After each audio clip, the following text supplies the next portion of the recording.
नमस्कार। इस वीडियो में हम पढ़ेंगे श्री अरबिंदो के अंतर्राष्ट्रीय आश्रम के बारे में। वैसे मैंने अरबिंदो पे वीडियो बनाया है और उसमें आप देखेंगे तो उनका समग्र शिक्षा दर्शन मैंने आपको पढ़ाया है और जो भी चीज़ें अरबिंदो ने शिक्षा को लेकर कही हैं वो पढ़ी हैं। समग्र शिक्षा के बारे में हमने पढ़ा है।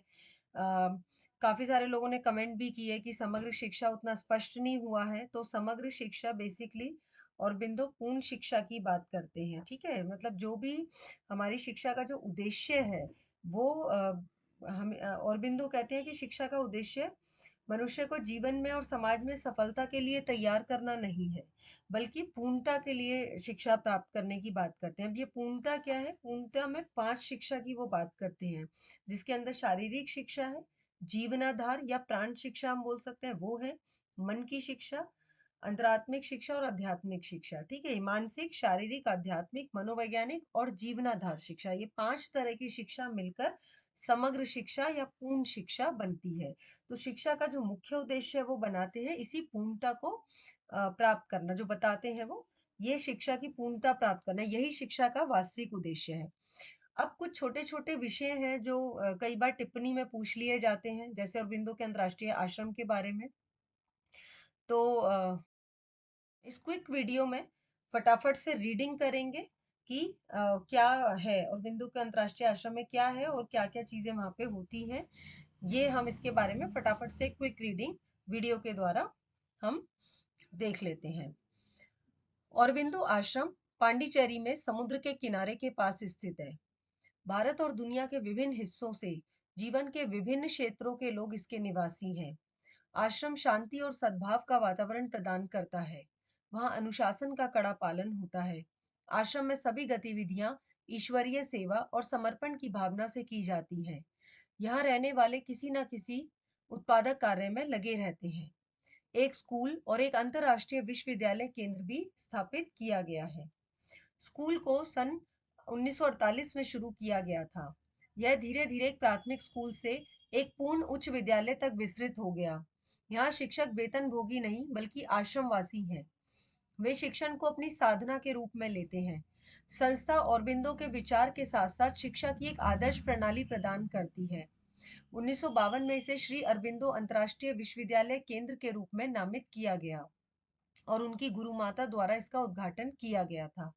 बाद में व्यापक गतिविधियों के साथ संस्था का नाम बदलकर 1959 में श्री अरबिंदो अंतर्राष्ट्रीय शिक्षा केंद्र कर दिया गया। इस अंतर्राष्ट्रीय शिक्षा केंद्र का मुख्य उद्देश्य शिक्षा को गतिशील समाज के लिए आदर्श बनाने, व्यवस्थित करने के लिए विकसित करना है। व्यक्तित्व के 5 पहलुओं भौतिक, महत्वपूर्ण यानी जीवनाधार, यहाँ पे महत्वपूर्ण जो वाइटल शब्द है, वैसे इंग्लिश में वाइटल है, लेकिन वाइटल का यहाँ पे जो ट्रांसलेशन है वो महत्वपूर्ण प्रयोग किया गया है, जो कि उतना हमें सही नहीं लगता। तो महत्वपूर्ण की जगह आप जीवनाधार या फिर प्राणदायक, इस तरह से आप यूज कर सकते हैं।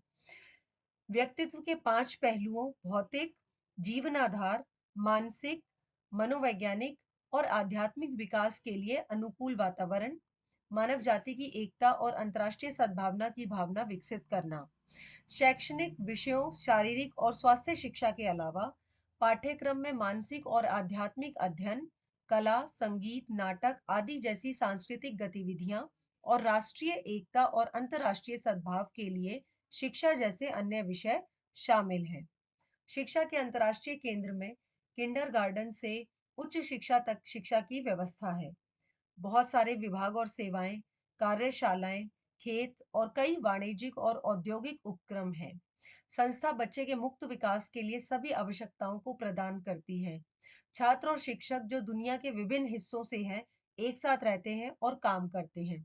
सभी मानव जाति की एकता को बढ़ावा देने के लिए यहाँ विभिन्न देशों की संस्कृति को स्वीकार किया गया है। तो कुछ विशेषताएं अगर आप इसमें देखेंगे तो अंतर्राष्ट्रीय केंद्र इसे क्यों बोला जाता है, क्योंकि यहाँ पे सभी देशों के लोग आते हैं, सभी देशों के बच्चे यहाँ पे आके एक साथ रहते हैं, जो कि अंतर्राष्ट्रीय सद्भावना के लिए शिक्षा ग्रहण करते हैं। शिक्षा में यहाँ पे जो शिक्षक हैं वो वेतनभोगी नहीं है, आश्रम के ही लोग हैं, वही पढ़ाते हैं। जो कि शिक्षा को बहुत ही महत्वपूर्ण मानते हैं, तो वो सब पढ़ाते हैं। इसके साथ ही अगर आप यहाँ का पाठ्यक्रम देखेंगे तो बहुत सारी गतिविधियाँ हैं। मानसिक और आध्यात्मिक अध्ययन, शारीरिक और स्वास्थ्य शिक्षा के अलावा कला, संगीत, नाटक ये सब भी यहाँ पर शामिल है। और ये अंतर्राष्ट्रीय केंद्र किंडरगार्टन से उच्च शिक्षा तक, ठीक है? यानी नर्सरी केजी से लेके हायर एजुकेशन तक की एजुकेशन इस आश्रम में दी जाती है। तो ये कुछ-कुछ मुख्य विशेषताएँ अगर इसके बारे में टिप्पणी लिखने को आती है, तो ये आप इसके आधार पे लिख आइए।